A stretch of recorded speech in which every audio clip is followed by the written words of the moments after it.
أعوذ بالله من الشيطان الرجيم. بسم الله الرحمن الرحيم.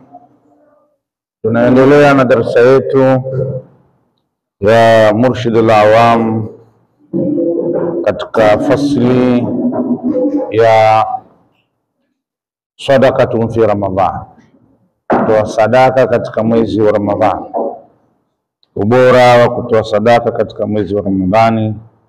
Ndio fasli tuliokuwa nayo jana. Tuliishia katika hadithi ya Mtume iliyosema imbastu fi nafaqa fi shahr Ramadhan fa inna nafaqa fihi kan-nafaqati fi sabilillah. Kwenye ukundufu katika kulisha chakula katika mwezi wa Ramadhani, wapeni chakula watu kwa wingi. Kulisha chakula katika mwezi wa Ramadhani ni sawa sawa na kulisha chakula katika sabilillah, vitani. Sasa anaendelea tena Mtume Muhammad sallallahu alaihi wasallam katika darasa ya leo kwa kusema waqala, amesema Mtume Muhammad sallallahu alaihi wasallam, man fattara as-saima, mwenye kumfunguza, mwenye kufunga, ala taamin, juu ya chakula, wa sharabi, na kinywewa, min halalin, cha halali, sallati alayhi almalaika, humtakia rehema malaika, utakarehema juu ya mtu huyo malaika, amuombea rehema Mwenyezi Mungu amrahamu mtu huyo ambaye amemfunguza, mwenye kufunga, juu ya chakula, kinywewa, lakini vinavyotokana na halali. Maana pana kaidi hapo, sio bora chakula, lazima kiwe cha nini? Cha halali, cha jasho yako mwenyewe, ukakichukua kile ukaenda kumfunguza aliyefunga. Hapo utaingia katika hiyo ya kwamba malaika watakutakia rehema,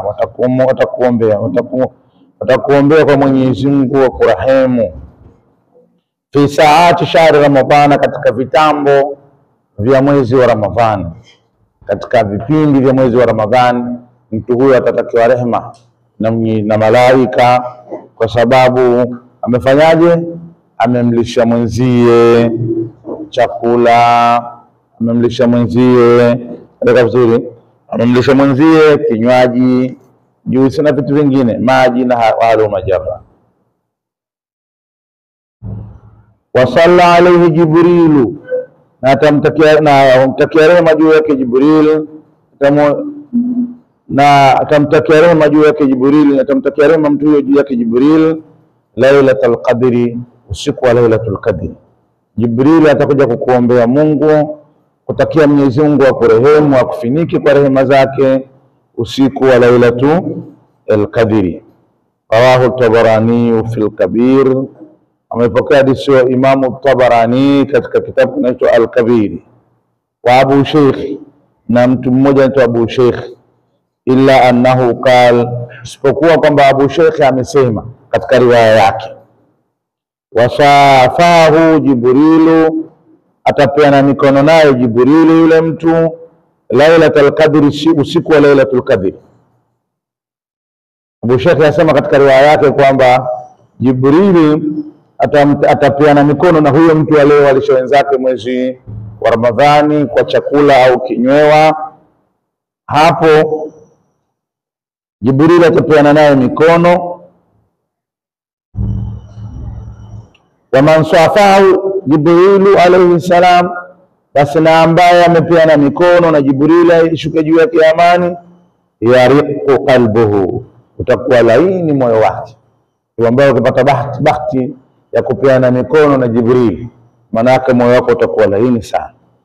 Man safahu Jibrilu alayhi salam, na ambaye amepeana mikono na Jibril ishuke juu yake amani, yariqu qalbuhu, utakuwa laini moyo wake.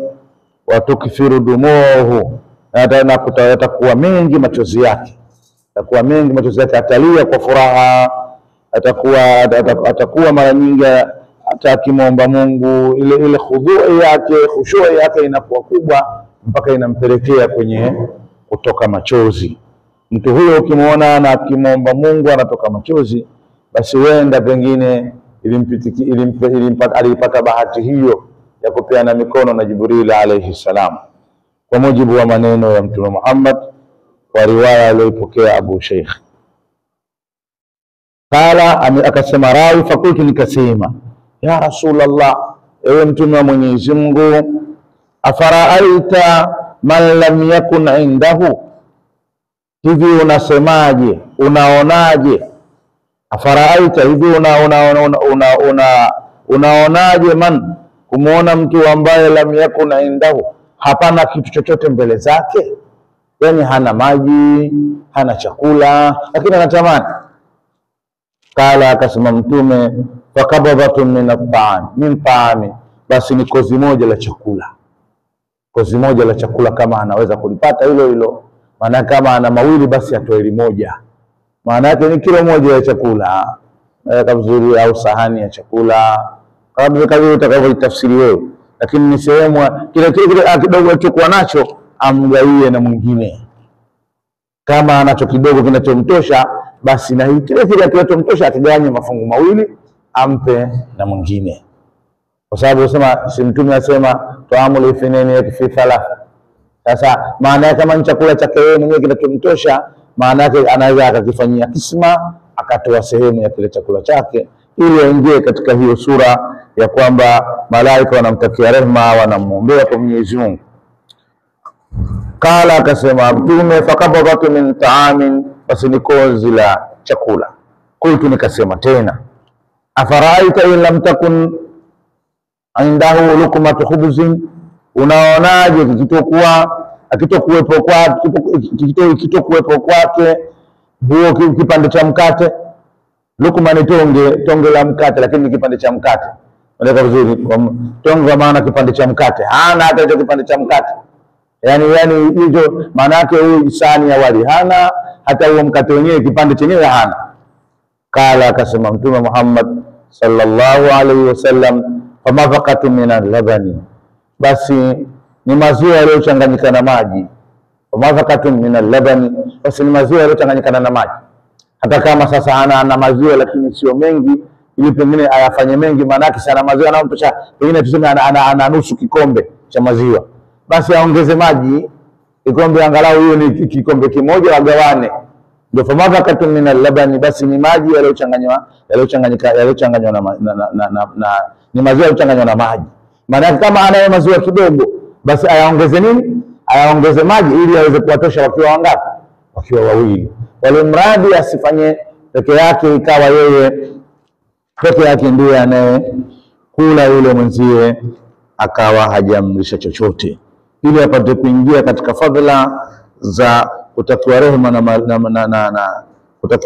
malaika na kuombewa na Jibril katika Lailatul Qadri, au kupeana mikono kama ilivyopita.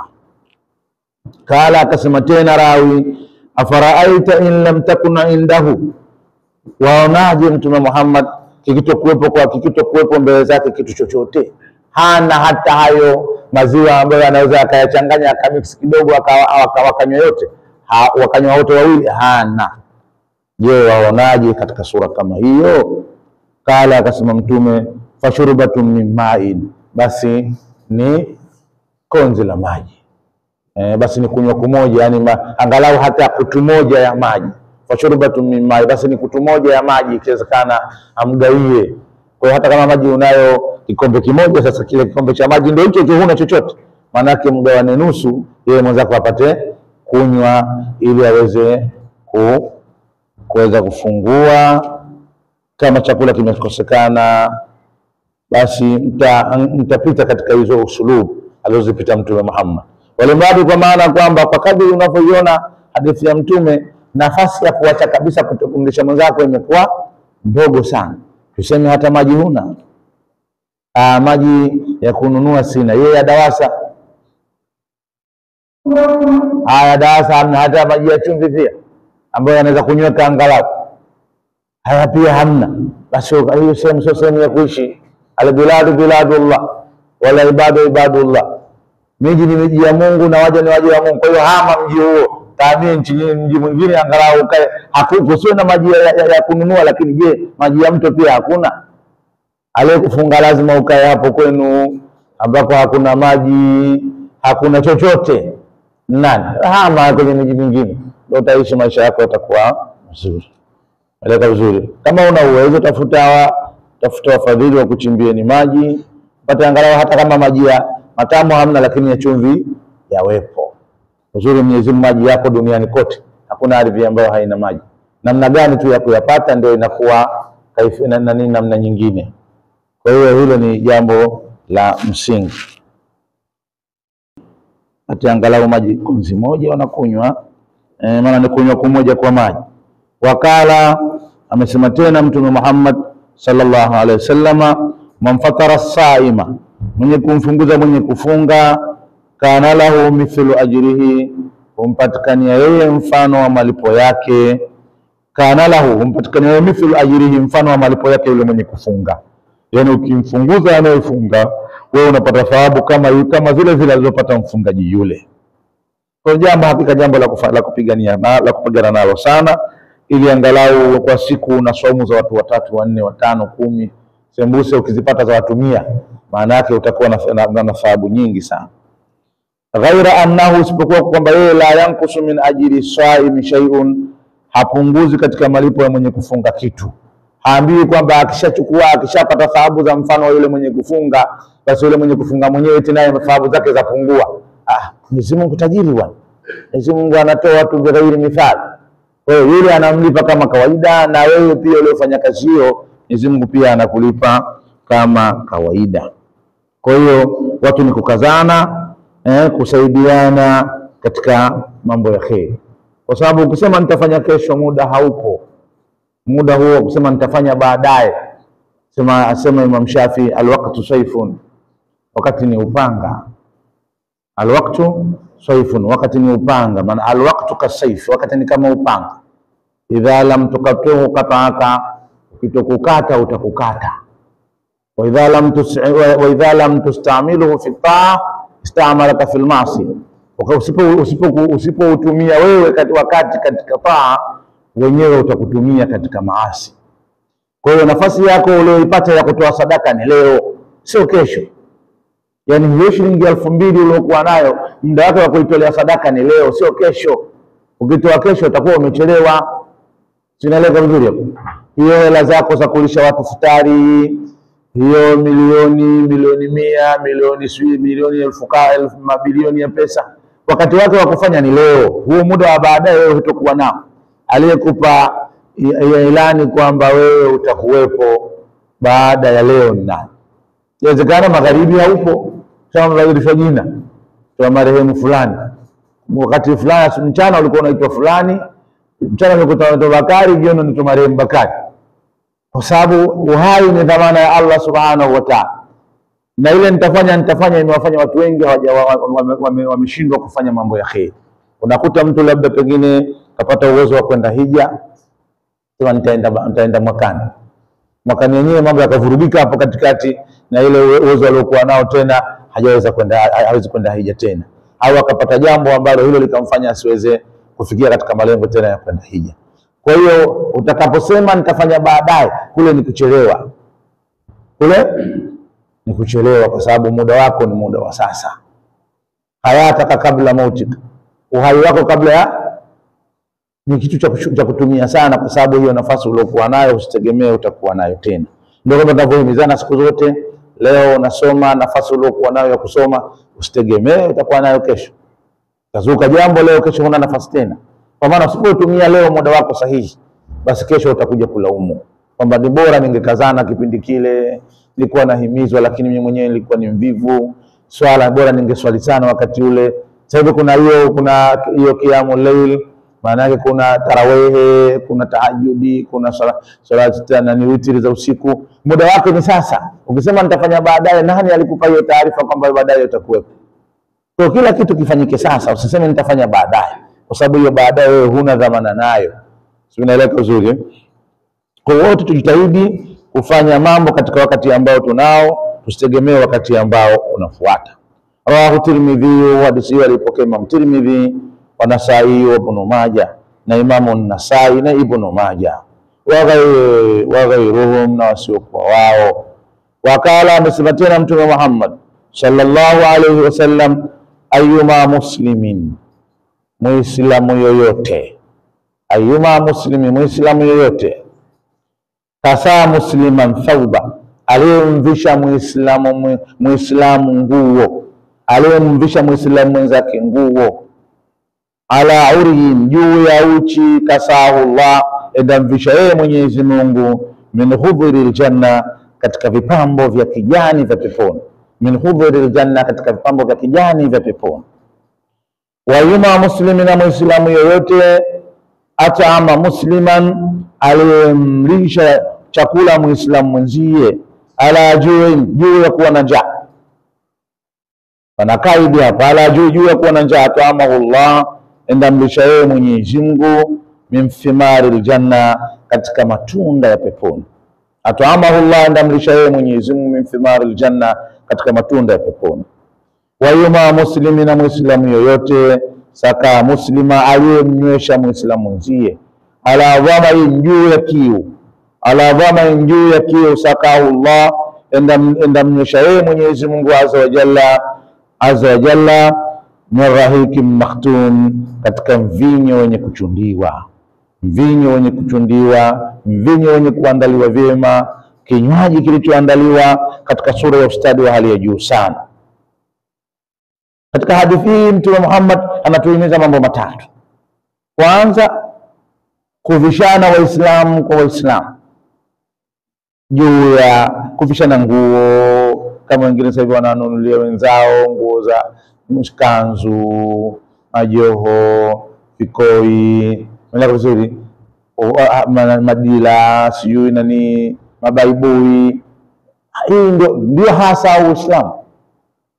Na sembuse, jambo lenyewe walifanya mwezi wa Ramadhani, ni aula zaidi, fadhila zake zinakuwa kubwa sana. Sasa na leo visha askari wa vitani, ukiambisha sasa hivi Muislamu sio nguo katika mwezi wa Ramadhani, sawa na mtu aliyemvisha askari aliyekwenda vitani kugombea Uislamu, kuutetea Uislamu, kupigania Uislamu. Ukifanya hivyo utakuwa na fungu hilo. Kwa ndio muda wake hasa. Na ndio kuna baadhi ya nchi za wengine watu wamejiwekea sadaka, zaka, zote huwa wanatoa Ramadhani. Masabu yake katika biashara zake na kila kitu wanafunga Ramadhani. Ramadhani ndio anatoa zaka, anatoa sadaka, kila kitu anafanya Ramadhani. Mpaka Ramadhani nyingine, kwa sababu ya kupata fadhila za ule mwezi wa Ramadhani. Kwa sababu kile utakachokifanya kinafanywa kawili katika mwezi wa Ramadhani, sio sawa na mwezi mwingine wote. Kwa hiyo hali kadhalika Mtume mtu atakayemvisha mwenzake ataenda kuvishwa katika mavazi ya kijani huko peponi. Mavazi ya kijani ataenda kuvaa peponi. Na Muislamu yeyote ambaye amemlisha Muislamu mwenzake juu ya njaa, lakini Muislamu yule ana njaa kweli, hana kweli leo, akampa. Usije kampa ambaye tangu na hapo ana store. Yaani mtu ana store ya mahindi, ana gunia 100, alafu unampelekea iftari. Vipi huyu? Ana gunia 50 za mchele store, alafu unampelekea mchele wa kuwa wa daku. Sasa kucheka tu. Mpelekee yule ambaye ni mustahiki kwenye lile jambo, mpe. Utaona habari zake zitakapokuwa kubwa. Mwenyezi Mungu naye atakulisha wewe katika matunda ya peponi. Hali kadhalika kunyoshana juisi na vitu vingine, maji, na Mwenyezi Mungu atampa katika rahikim makhtum. Rahikim makhtum ni mvinyo uliokuwa ni mvinyo ulioandaliwa kwa ustadi zaidi, sio mvinyo pombe, ni mvinyo. Naweka vizuri namba mvinyo maana yake juisi tamu. Kwa sababu ukiambiwa juisi wewe ndio unaelewa. Ukikwambia kinywaji kingine utaelewa. Kwa sababu unaenda dukani utanunua zile juisi zako wala zijulikani majina, sio vizuri kuzitaja, ndio utakunywa, sio kama zile zingine chachu, zingine chungu, bana. Lakini hiyo rahik makhtum maana yake ni mvinyo ulioandaliwa na Allah Subhanahu wa Ta'ala peponi. Mambo yote ya peponi mazuri. Kwa hiyo wewe cha muhimu hapa ni kupambana kupata. Utapambanaje? Utapambana kwa kufanya taa, ibadati mbalimbali, tatawwu mbalimbali, tasaduki mbalimbali, utafanya, utapata hayo kwa kufanya hayo. Rawahu Abu Daud wa Tirmidhi, amepokea hadithi Imam Abu Daud na Imam Tirmidhi. Tumaliza na hadithi ya mwisho wa Muadh bin Jabal, mpokea kutoka kwa Muadh bin Jabal radhiyallahu anhu anna nabiyya, kwamba Mtume Muhammad sallallahu alayhi wasallam, arhamu Mwenyezi Mungu juu yake na okoa, kala, amesema Mtume Muhammad, ala adullukum ala abwabil khairi, hivi sikufahamisheni juu ya milango ya khairi? Ala adullukum ala abwabil khairi, hivi sikufahamisheni juu ya milango ya khairi. Maana yake ala ni adatu tambih, maana zinduka nini, nikufahamisheni juu ya milango ya khairi. Kultu nikasema, bala, kwa nini ya Rasulullah, ewe Mtume wa Mwenyezi Mungu, kwa nini usitufahamishe ewe Mtume wa Mwenyezi Mungu? Kultu nikasema, bala, kwa nini usitufahamishe ya Rasulullah, ewe Mtume wa Mwenyezi Mungu? Kala, akasema Mtume wa Mwenyezi Mungu, asaumu junna, saumu ni ngome, wa sadaqatu tutfiul khati'a, na sadaka zina yazima makosa, maana zinayafuta makosa, kama utfiul ma'un nara, kama ambavyo unaweza kuzima maji, kuzima nini? Kuzima moto. Kwa hiyo ndio abwabil khairi, saumu sadaka, saumu sadaka, kama walivyoambiwa kwamba swala zaka, swala zaka, saumu sadaka, saumu sadaka, ndio takuwa hayo. Saumu zaka ni sadaka, zaka ile ni lazima ile, ndio maana kule swala zaka, hapa ni saumu sadaka, ndio mwenzie vinavyorandana katika mwendo. Kwa hiyo saumu ni ngome ya mambo mengi. Sumu tasihu, Mtume asema fungeni mtapata uzima, wataka na pia mtapata faida. Kwa hiyo ni ngome ya vitu vingi, ngome ya maradhi. Saumu ndio saumu junna, saumu ngome ya wewe ya kuzuia usiende motoni, saumu. Kwa hiyo almadi kwamba saumu ni ngome katika uwanda mpana sana wa huko kuwa ni ngome hiyo saumu. Rawahu Tirmidhi, wakati sema Imam Tirmidhi, rawahu Tirmidhi, amepokea sema Imam Tirmidhi. Kwa hiyo kwa ufupi wa mambo na uhalisia wa mambo, kwa hiyo hapo itakuwa ukifanya hayo mambo yatakuwa mazuri, fanya hayo mambo yatakuwa mazuri inshallah. Yani panatutosha hapo kwa sababu muda wenyewe nao tuna mambo mengi ya kufanya. Kwa hiyo kwa leo itosha hapo, tutaendelea tena na darasa yetu kwa siku ya kesho inshallah biidhnillah wa tawfiqi. Wa hadha, assalamu alaikum wal afwa minkum.